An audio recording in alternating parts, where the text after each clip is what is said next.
Hello Puran sir होइन तपाईँलाई के भयो हजुर?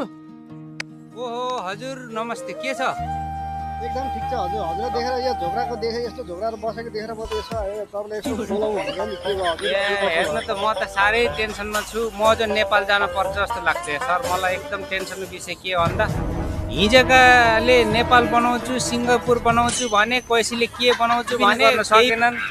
आजकले नि बनाउँछु भन्छन् कि के गर्लान् जस्तो लाग्छ मलाई। खै खासै पताउने जस्तो मलाई लागेन सर। त्यही भएर म जो नेपाल जान्छु गर भनेर यस्तो सोचिराखेको छु सर।